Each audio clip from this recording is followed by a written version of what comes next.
جب لوگ اپنے گھروں میں تھے تو پہاڑ کا ایک سرا سرک گیا. اس کا ملبے کے نیچے تقریباً 19 افراد جن میں میری ماں بہن بیٹیاں بھی تھیں. اس دردناک کہانی کا بہت ہی بھیانک انجام کی طرف وہ راستہ چل پڑا. ایک ہم اس کو سمجھتے تھے کہ یہ نیچرل ڈیزاسٹر تھا چونکہ گرا وہ نیچرل پروسیس سے گرا, لیکن اس کے بعد جو سارے واقعات ہوئے جس کا آپ نے نقصانات کا تذکرہ کیا کچھ, وہ ہیومن ڈیزاسٹر تھا. انہوں نے ہم سے جھوٹ بولا, وہ نہیں نکلنا تھا. انہوں نے ہمیں مطلب چھوڑ دیتے تو ہم مینٹلی تیار ہوتے.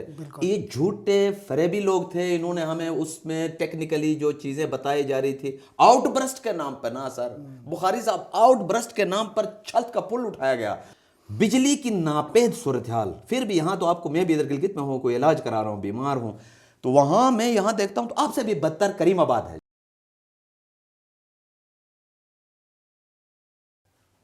السلام علیکم ناظرین, آپ دیکھ رہے ہیں ڈیلی K2 اور میں ہوں عبد الرحمن بخاری. سانحہ عطا آباد 4 جنوری 2010 کو پیش آیا. اس سانحے میں 20 افراد جاں بحق ہوئے, 457 گھرانے جو ہیں وہ زیر آب آئے, ہزاروں کنال زمینیں ایک 22 کلومیٹر طویل بننے والی جھیل میں ڈوب گئے.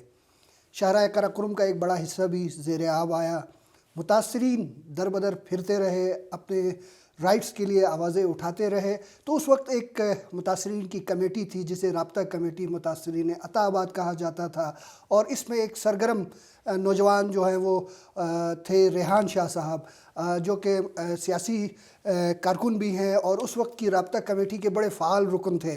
گلگت میں آتے تھے, دھرنے دیتے تھے, احتجاج کرتے تھے, پریس کانفرنس کرتے تھے, حکومتی اراکین سے مماریاں ہوتی تھیں, اور ان کی ساری جدوجہد جو ہے وہ متاثرین عطا آباد کے لیے تھی. وہ ان کے ساتھ ایک پوری ٹیم تھی جو کئی سالوں تک حقوق کے لیے کام کرتے رہے. اور آج بھی 4 جنوری ہے اور آج بھی سانحہ عطا آباد کو 14 سال مکمل ہو گئے ہیں, اور آج ریحان شاہ صاحب ہمارے ساتھ موجود ہیں. ان سے ہم بات کرتے ہیں. ریحان شاہ صاحب, بہت بہت شکریہ, آپ تشریف لائے. سانحہ عطا آباد کو 14 سال گزر گئے ہیں, متاثرین آج کے سال میں ہیں ریحان شاہ صاحب. بسم اللہ الرحمن الرحیم. عبد الرحمن بخاری صاحب اور ڈیلی K2 کی پوری ٹیم, آپ کا بہت شکریہ کہ آپ نے ہمیں موقع دیا, اور وہ بھی اس موضوع پہ کہ جس کے پیچھے ایک بہت ہی دردناک کہانی ہے. میں جب آپ گفتگو کر رہے تھے تو مجھے نہیں پتا تھا کہ اس پروگرام میں مجھے پہلا سوال میرے ذہن میں تھا, لیکن چونکہ اس کے پیچھے بہت بڑی دردناک کہانی ہے, اور وہ واقعہ جو 4 جنوری 2010 اس کا آپ نے تذکرہ کیا شام کے اوقات میں, جب لوگ اپنے گھروں میں تھے تو پہاڑ کا ایک سرا سرک گیا, اور وہ کوئی اچانک نہیں ہوا. اس کے لیے باقاعدہ فوکس کی ٹیم نے باقاعدہ ریڈ الرٹ کیا تھا, اور بہت سارے لوگوں کو اس علاقے سے ایویکویٹ کیا گیا تھا. خدشہ موجود تھا, خدشہ موجود تھا, اس میں بہت سارا کام گر گیا, اور اس کا ملبے کے نیچے تقریباً 19 افراد جن میں میری ماں بہن بیٹیاں بھی تھیں, بچے بھی تھے, مرد جوان بزرگ بھی تھے, وہ مدفن ہو گئے. اور اس کے بعد اس دردناک کہانی کا بہت ہی بھیانک انجام کی طرف وہ راستہ چل پڑا. آپ کو معلوم ہے کہ اس کے بعد چونکہ اس وقت پیپلز پارٹی کی گورنمنٹ تھی وفاق میں, اور گلگت بلتستان میں ہمارے وفاقی وزیر تھے کائرہ صاحب, ادھر سعید مہدی شاہ صاحب کی راجدھانی تھی, سرکار تھی, وہ تھے. ایک ہم اس کو سمجھتے تھے کہ یہ نیچرل ڈیزاسٹر تھا چونکہ گرا وہ نیچرل پروسیس سے گرا, لیکن اس کے بعد جو سارے واقعات ہوئے جس کا آپ نے نقصانات کا تذکرہ کیا کچھ, وہ ہیومن ڈیزاسٹر تھا. وہ انسانی ہاتھ کا المیہ تھا, انسانی ہاتھ کی غفلت یا جان بوجھ کے یا سازش یا کوئی لاپرواہی کی بنیاد پر وہ گیا. اور اس کے بعد 24 کلومیٹر پھسو تک یہ جھیل بڑھتا گیا. اس نے 457 ریکارڈڈ سرکاری ریکارڈڈ گھرانے اس میں ڈوب گئے, 2 جماعت خانے ڈوب گئے جس میں ہم سر پٹخ کے اللہ کو یاد کرتے تھے, اسکول 2 ڈوب گئے, 2 ہسپتال ڈوب گئے, ہمارے شہداء کے قبرستان ڈوب گئے, وہ ماں باپ جن کے مدفن تھے ان کے بچے ادھر جا کے دعا پڑھ کے کبھی کبھی اپنے کلیجہ ٹھنڈا کرتے تھے, وہ بھی اس میں دفن ہو گیا. دردناک کیا چیز تھی. جیسے ہی ہوا 15 دن کے اندر, اب وہ گوجال کے لوگ, آپ کو پتہ برف میں ہم بڑے چڑھتے ہیں جی, شمشال والے تو ہمیشہ K2 میں ایسے ہوتے ہیں جیسے ان کا وہ ننیال والا ہے. یہاں پانی کا تصور نہیں تھا. بخاری صاحب آپ آتے رہے اس وقت, آپ نے اتنی بہت بڑی کوریج کی, ہم نے کشتی میں عجیب و غریب سفر کیا. بالکل چلیں وہ ایک حادثہ تھا. اس کے بعد میں نے کہا نا 24 کلومیٹر کا فاصلہ, اور وہ سانحہ کیا ہوا کہ وہاں پہ کہا گیا کہ یہ جھیل نکالا جا رہا ہے. اس وقت ایک जनरल रिटायर्ड, अभी रिटायर्ड है, उस वक्त वो हाजिर सर्विस मेजर जनरल था फारूक, जो NDMA के एनडीएमए का सरबराह, वो हेलीकॉप्टर में रोज आके हमें कहता था क्यों आप दरख्त काट रहे हो, क्यों घर उठा रहे हो, ये तो हम 15 दिन में निकालेंगे। और उनके पीछे खड़ा था कायरा, और उनके पुश्त पनाही कर रहे थे ये शहीद मेहदी शाह साहब। उस दर्दनाक मंजर ने इसी तरह अपने आंखों के सामने रोज़ाना के हिसाब से हमने अपने प्रॉपर्टीज़ को, अपने घर को, अपने बनाए हुए बुजुर्गों के एसेट्स को हमने डूबते हुए देखा। और इस तरह 457 घर डूब गए, और उसके नाम पर रियासत बैनुल-अक़वामी ताकतों, बैनुल-अक़वामी NGOs, INGOs, मकामी NGOs, रज़ाकार, गिलगित बल्तिस्तान के तमाम मुखय्यर हजरात ने अपने जिगर फाड़ कर सपोर्ट किया, और उसमें लोग अरबपति बन गए। आज भी वो ब्यूरोक्रेट बड़े ओहदों में बैठे हुए 18-20 ग्रेड में बैठ के, वो जब उनको हम देखते तो हमारे आंखों में खून भी आता है और आंसू पे टपकते हैं कि उन्होंने उन मजलूमों का पैसे खाया। आज भी बुखारी साहब आप जानते हैं, कुछ लोग हैं ओशख अंदाज के किसी दरिया के किनारे में दर पदर हैं, कुछ गनिश में हैं, कुछ अल्तितबाबी भी टेंटों में हैं। इस वक्त शिशकट आइनाबाद का तस्वुर नहीं है। शिशकट का जो मांदा इलाका बचा है वो उस तूफ़ानी हवाओं की जद में है। उस घर में आप बैठे, मैं आपको दावत देता हूँ, आप बहुत सीनियर सहाफ़ी है, आपके लिए हमने हमेशा अपने घर के दरवाजे खुले रखे, क्योंकि आप बापर्दा, बाहया, बाकिरदार आदमी हैं। आप आके वहाँ बताएं जब हवा चलती है तो उसमें क्या होता है। तो आज भी इस वक्त भी कसम पुरसी का हालत है। इनके ज़मीनों के मुआवजे के नाम पर खूब नोट बटोरे गए, इनके घरों के मुआवजे के नाम पर 3 लाख, 3.5 लाख, 4 लाख रुपए दे के बाकी अपने जेब में डाले गए। मैं आपको हल्फिया बताता हूँ कि उनमें से 99% लोग इस वक्त की दर दर की ठोकरें खाने पे है। आज भी वो शेल्टर से महरूम है, आज भी उस कर्ब से वो नहीं निकले। और फिर सानहाय अताबाद के बाद एक बहुत खूबसूरत झील बन चुका है, जिसमें आप भी कभी कभी शायद कश्ती में अपने बच्चों के साथ बैठते हैं, तो उसके अंदर हमारी बहुत सारे यादें, हमारे बहुत सारे तारीख़, बहुत सारे तकलीफ दफन है, जो टूरिस्ट का भी स्पॉट बन चुका है। अच्छा रेहान शाह साहब, तनकीद अपनी जगह, लेकिन जब वो गांव गिरा, जिस नोयत का मलबा उधर था, क्या वो मलबा फ़ौरन हटाया जा सकता था? नहीं, देखिए ना, ये तो बहुत टेक्निकल बात है। मैंने इसलिए मेजर जनरल फारूक साहब का नाम किया, क्योंकि पाकिस्तान के 5 स्टार जनरल में से थे, और मैंने वफाक का और सूबे का, ये मेरा काम नहीं था, बुखारी साहब का काम नहीं था। इन्होंने इंटरनेशनली इसको सर्वे करवाया गया, इंटरनेशनल अदारों से इसकी सर्वे कराया गया, चीन से एक्सपर्ट्स आ गए, इन्होंने हमसे झूठ बोला, वो नहीं निकलना था। इन्होंने हमें मतलब छोड़ देते तो हम मेंटली तैयार होते। ये झूठे फरेबी लोग थे, इन्होंने हमें उसमें टेक्निकली जो चीज़ें बताई जा रही थी आउटब्रस्ट के नाम पर ना सर, बुखारी साहब, आउटब्रस्ट के नाम पर छत का पुल उठाया गया। आपके कौने दास में लोगों को कहा कि ये जो वापस आके इधर कौने दास आएगा, किधर से आता है, आपको तरबेला डैम डूबेगा कह के बताया गया। तो ये मैं इसलिए इसको साजिश समझता हूँ। टेक्निकली हमें बताया गया ना इसकी प्रॉपर असेसमेंट। FWO को चाइना ने इतनी बड़ी मशीनरी का खेप 213 मशीनरी आपको डोनेट किया। मैं रिलीफ पे नहीं आया हूं अभी तक। 200, जिसमें डंपर्स है, एक्सक्वेटर्स है, लोडर्स हैं, भरमार था। वो 10 दिन वहां नहीं चलने के बाद कभी कश्मीर तो कभी किधर गया। तो हम उस कसम पुरसी में, उसी बेबसी में आपके सामने आपने जिस तरह का लड़ते रहे, FIR खाते रहे, छत रोल होते रहे यादगार में, तो हमें इस तरह मारा, इस तरह तो मतलब फ़लस्तीन में और इस वक्त गज़ा में नहीं मारते। तो कहने का मतलब ये है कि हमने वो तकलीफ़ गुजारा। तो टेक्निकल लोग बताते होंगे इनको, इन्होंने हमें नहीं बताया, ना इनको खुद समझ था, इनको माल बटोरने का था। हमारे नसीब में शायद इनके हाथों तकलीफ़ देना था अल्लाह ने, हम उसको कबूल कर गए। अच्छा, आज अगर मुतासरीन के लिए कुछ करने की ज़रूरत हो तो क्या करने की ज़रूरत है? मेरे ख्याल से इब्तिदाई तौर पर तो अब वो एक बिजनेस स्पॉट बन गया है। एक अल्लाह तक देखो ना, अल्लाह तक, अल्लाह जो फितरत के लोग भी है ना, अल्लाह के उस फितरत के मानने वाले लोग हैं, हर तकलीफ के बाद राहत है। आज उस जगह में झील बना है। बुखारी साहब, इस वक्त हम उसकी बात नहीं करेंगे कि उनके घरों में क्या है, वो घर किस तरह है। हम ये कहते हैं जो इस वक्त वापडा की 54 मेगावाट, बड़ी आप दिलचस्प होंगे, और आप बुखारी साहब आप भी 2 हीटर लगा के उसमें से चलाएंगे।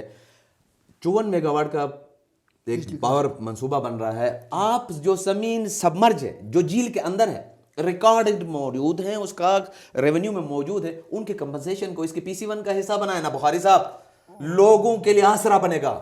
आपने तो अताबाद झील को लाशारी जैसे और उन जैसे कई खोजे मकामी गैर मकामी माफिया के हाथों बेचा है।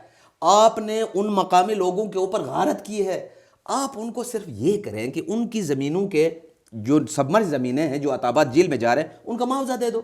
दूसरे मानों में उसके जो 5 से 9 से नीचे के जो मुलाजमीन वापड़ा में भर्ती होंगे उसका माहिदा करो, वो मकामी लोगों को दे दो, मुतासरीन को प्रेफरेबली दे दो।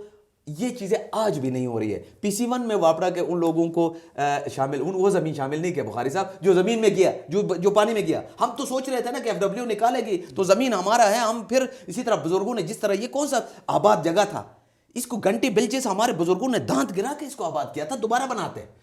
आज उसकी ज़रूरत है इब्तिदाई तौर पर उसको इसका हिस्सा बनाने चाहिए और उनके एम्प्लॉयमेंट की बात करो। और दूसरा आखिरी बात करता हूँ, बुखारी साहब ये डस्ट ने लोगों को बीमार किया है। इसके लिए हम आसानी से कोई ऐसा चीज़ करें कि जो दरिया का पानी को ला के उस बर्फ़ में, क्योंकि शिशकट का आधा आबादी हवा के जो रेत भर रहा है तो वो उनके घरों में से ऊपर आ के उनके घर वो एक और मलबे, एक और डिज़ास्टर की तरफ जा रहे हैं। फिर जो वफाक के पास जो बजटेड इनके कोई मसाइल है, कोई रिलीफ का पैकेज है, पुराने कोई डॉक्यूमेंट है, उनका हिस्सा बनाए। बुखारी साहब आपकी इजाज़त से एक बात और बता दूंगा, आइनाबाद से अताबाद के ब्रोंग बल्तबार कहते हैं यानी लोअर शिशकट तक ज़मीन के मुआवजे का या ज़मीन का रिकॉर्ड तो मौजूद है। हमने रिक्वेस्ट किया उस दिन एक अच्छा इक़दाम के, सर्दियों में DC साहब ने अपने स्टाफ के साथ खुल के उधर भी उनको बताया ये उनका काम है, कोई बड़ा काम तो है नहीं। उस शिशकट बाला से हुसैनी फसो तक जितनी ज़मीन पानी में उस वक्त मलबे में गिया था, जो अंदर अभी दफन है, उसके ऊपर मलबा आ चुका है, उसका रिकॉर्ड मौजूद है, उसको ऑफिशियली कर दे। कल को खुदा न खास्ता कल को उनको ज़रूरत पड़ता है, कहीं सरकार के मद में अभी सुना कि कोई एक अदारा आके उधर लीज भी ले रहा है, तो वो अपना रिकॉर्ड बना दें। बाकी अल्लाह के ऊपर हम छोड़ते हैं। इन हालात में किसी हुकूमत से मुतालबा करना तो ऐसा है ना, वो मुर्दे से कोई दुआ मिलने के तो रेहान शाह साहब, अब अताबाद के मुकाम पे जो झील वजूद में आई उसके बाद वहाँ एक सयाहती मरकज़ बनता जा रहा है, लेकिन हम देखते हैं कि जब वहाँ कोई सरमायाकार आता है, एक होटल इंडस्ट्री में सरमायाकारी करता है, तो कुछ मुकामी जो लोग होते हैं वो उनकी हौसला शिकनी करते हैं, आए रोज़ उन्हें तंग करते हैं। तो इससे क्या वहाँ जो है इस तरह बुखारी साहब ये अल्ज़ाम मेरे ऊपर है, ये कोई वहाँ तंग नहीं करता ना किसी को, ना कोई वहाँ बोलने वाला है। आपको पता है हम तो सोए हुए कौम है, ज़रा हम थोड़ा सा शुरू से आदत है इस तरह, आप जैसे मुज़ाहमती सहाफ़त करने वाले आपके साये में बैठे हैं तो कुछ थोड़ा सा हमारी तरबियत इस तरह हुई है कि हक़ पे बात नहीं। मुझे बताएं लाशारी के इन्वेस्टमेंट पर मुझे क्या एतराज़ हो सकता है? वो आए कारोबार करें, इस पर हमने कभी एतराज़ नहीं किया। वो आता है तो उसके साथ रिज़्क़ आता है, हम इससे इनकार नहीं, अल्लाह ताला ने उसको वसीला बनाया। लेकिन मुझे बताएं कि ना बुखारी साहब, मेरा ये कहना है कि 500 किलोवाट का ट्रांसफ़र उसने जबरी तौर पर ज़बरदस्ती क्यों लगाया, जबकि गुलमित शिशकट इस वक्त हुसैनी हुंजा में तो 2 घंटा, सेंटर हुंजा में 2 घंटा, आपको 500 किलोवाट का क्यों? मेरे गुलमित में 700 घराने हैं, 300 किलोवाट का ट्रांसफार्मर लगाया, 24 घंटा उसके लिए बिजली है। मेरे घर के लिए पानी का लाइन नहीं है, इसने बदमाशी से ऊपर एक चश्मा है मकामी आइनाबाद का, उससे 3 इंच का पाइप ला के बैठा है। मुझे एतराज़ इस पे है कि उसका जो वेस्ट है, जो गटर है, जो किचन का वेस्ट है, लॉन्ड्री का वेस्ट है, सीधा अताबाद झील में जा रहा है। वो मुकद्दस मकाम नहीं रहा आपके लिए, अलाशारी के लिए, मेरे लिए ना, मेरा कब्र है, मेरे शहीदों का बाजार है, आपके लिए नहीं होगा, उसके लिए नहीं होगा। मुझे बताएं उसका ग्रेटर वाटर सप्लाई सेंट्रल रुंजा के 8 गांव में पानी पीने का पानी आएगा, वो अपना वेस्ट पानी में डालेगा और रेहान शाह नहीं बोलेगा। वो ये करेगा कि 4 मुलाजिम पूरा हुंजा से या गिलगित बल्तिस्तान से नहीं ले, मर्जी से लाया।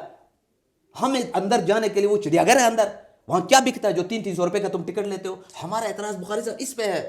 हम कहते हैं कि लोगों को आए, अगर वो कोई अच्छा स्पॉट बना है, लाइट लगा के अताबाद झील को दिखाता लोगों को, रेहान शाह का हक है कि मैं मुफ्त में एक दफ़ा तस्वीर बनाऊं, मैं अपनी बीवी बच्चों के साथ एक दफ़ा जाऊं, मैं वहां बैठूंगा नहीं। 300 रुपए दे के चिड़ियाघर बनाया हुआ इसने। मुझे बताएं, चलो आप मेरी बात छोड़े, मुझे कौन पूछता है वो पहाड़ में गुलकिन गोजाल हुंजा, आप बताएं कि इतना बड़ा रेवेन्यू करा गिलगित बल्तिस्तान के लोगों के लिए, हुकूमत के लिए 10 रुपए की इसकी कंट्रीब्यूशन है। इस तरह PC ने बनाया, PC ने अपना दीवार दरिया के किनारे लगाया, वो लाशारी का नहीं है, वो हशवानी का है, इस्माइली है, मेरा भाई है, मीमो है। हम उसके खिलाफ भी एतराज़ करते हैं कि आपका वेस्ट किधर है? वो कहता नहीं जी मैंने इतना वो साइड बनाया, रिप्रोसेसिंग यूनिट है। किधर बन सकता जब पानी तुम्हारे बाथरूम के कमोड के नीचे आया हुआ है, वहाँ का है, और वहाँ इस वक्त भी कंस्ट्रक्शन हो रही है। मेरे लिए पाबंदी है बुखारी साहब, मेरे लिए पाबंदी है। अताबाद झील के 54 मेगावाट की मद में दफ़ा 144 लग चुका है। जाए ना, जाए, मैं आपको देता हूँ, मेरी गाड़ी में इतना है सिक्कत है कि आपको वहाँ ले जाकर दिखाओ। अभी भी कंस्ट्रक्शन हो रही है पैसे खा के, और वही लाशारी भी कर रहा है, PC भी कर रहा है, खुजी भी कर रहा है, और हमारे आपके दोस्त भी कर रहे हैं। अच्छा, तो मैं क्या करता? रेहान शाह साहब, आप हुंजा के सियासत में सरगर्म हैं।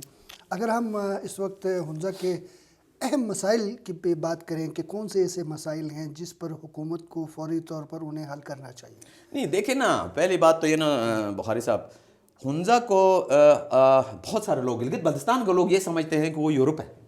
وہاں سہولت ایسا ہے کہ وہاں کے لوگ مطلب بٹن دباتے ہیں تو یہ جہاز کی طرح ان کے دروازے پہ کوئی ڈرون کیمرے میں وہ ملک پیک آتا ہے. پھر یہ جاتے ہیں تو عطاباد جھیل سے ڈالر کماتے ہیں. انگریز آتا ہے تو ان کے گیسٹ ہاؤس میں بیٹھ کے ڈالر ایسا دیتا ہے. یہ اس وقت اگر غربت کی لکیر سے نیچے لوگ ہیں نا وہ ہنزا میں، بجلی کی ناپید صورتحال. پھر بھی یہاں تو آپ کو، میں بھی ادھر گلگت میں ہوں، کوئی علاج کرا رہا ہوں، بیمار ہوں، تو وہاں میں یہاں دیکھتا ہوں تو آپ سے بھی بدتر کریم آباد ہے، جس کو کہ دنیا دکھاتی ہے اور بڑے بالتے فورٹ کیسا ایسے خواتین بھی بڑے انجوائے کرتی ہیں اس کے ساتھ. دور سے 2 گھنٹے کی بجلی. روڈ انفراسٹرکچر کی تباہلی.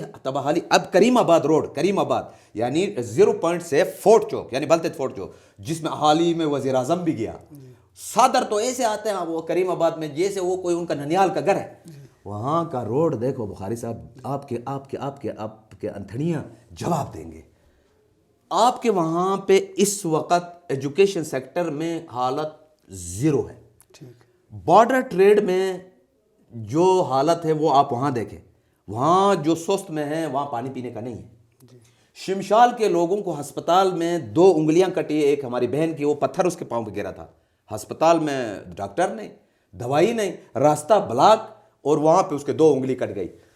یہ وہ علاقے ہیں جس طرح اب ہمارے پاس یہ چپرسن ویلی ہے، وہاں بجلی نہیں، وہاں جنگل ہے نہیں.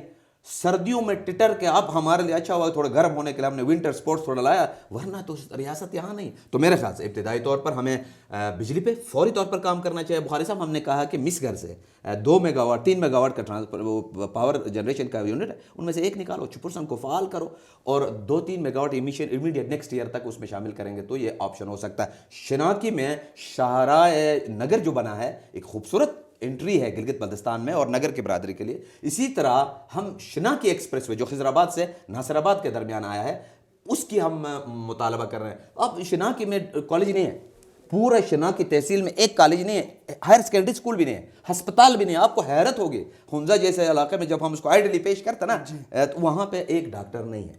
یہ تو ہنزا کی وہ باتیں ہیں جو ریکارڈڈ ہے، جو ہم بتانا چاہتے ہیں. باقی میں آپ کی اجازت سے، آپ شاید اجازت چاہنا چاہیں گے، میں 2 باتیں کہوں گا آپ کی اجازت، کیونکہ میں سیاسی آدمی ہوں تو 2 بیان کی اجازت اگر آپ دیتے ہیں تو. پچھلے دنوں آپ کو دیکھا کہ ادھر فتح اللہ صاحب نے کوئی ایک بیان دیا، میرا دوست ہے، آپ کی طرح ہی احترام کا رشتہ ہے میرا اور اس کا. اتنی غلیظ باتیں کی کسی سیاسی جماعت کے سربراہ کے اوپر ذاتی، یعنی مطلب تمہیں یہ، تم یہ ہو. میرے خیال سے ہمیں اس کو اوائڈ کرنا چاہیے. مجھے بتائیں نا، فتح اللہ صاحب کی اس وقت کون سی وزارت ہے؟ اس سے یہ سوال ضرور پوچھیں. اس سے یہ پوچھیں کہ آپ کس جماعت میں ہیں. آپ فتح اللہ کے ہاتھ میں پکڑ کے، اب میں وہ بات نہیں کرنا چاہتا ہوں کیونکہ سنجیدہ گفتگو ہو رہی ہے، سیاسی باتیں نہیں ہو رہی ہے، کس جگہ سے کس جگہ اور کس جگہ سے میرے خیال سے اخلاقی طور پر یہ بات کرنا چاہیے. دوسرا، گلگت بلتستان میں جو گندم کا ایشو ہے اس پہ بھی میں 2 لفظ کہہ کے اجازت چاہوں گا کہ چونکہ ہم عوامی نبض کے لوگ ہیں، حکومت جو ہے وہ جو تجاویز ہے مختلف سیاسی جماعتوں کے اس کو اپلائی کرے. میں اسٹیٹس کو قائل نہیں ہوں کہ یہ نہیں، یہ 2 روپے ہے تو 2 روپے رہے گا. کیوں 72 سے 6000 پہ آیا ہے تو 1000 اور بڑھ سکتا ہے، لیکن اس میں جتنی چوریاں ہوئی ہیں اور پھر رات کو کوئی 1000 بوری پکڑا گیا ہے تو وہ 3 لاکھ، 1000 نکالو 2,90,000 بوری کا آپ ریاست اور گلگت بلتستان مقروض ہے، وہ بھی ہمیں دے کے بخاری صاحب کے ذریعے خبر دے دو، ہم شاباش کریں گے. بہت شکریہ ریحان شاہ صاحب، آپ تشریف لائے اور آپ نے بڑی اچھی گفتگو کی. ناظرین، سانحہ عطا آباد کے متاثرین آج بھی حکومتی امداد کے منتظر ہیں. حکومت کو، ریاست کو چاہیے کہ ان متاثرین کی کسی بھی طرح سے جو ہے وہ حوصلہ افزائی کی جائے تاکہ وہ زندگی کی طرف، معاشی ترقی کی طرف لوٹ کر آ سکیں. اپنے میزبان عبدالرحمن بخاری کو اجازت دیجیے. اللہ حافظ.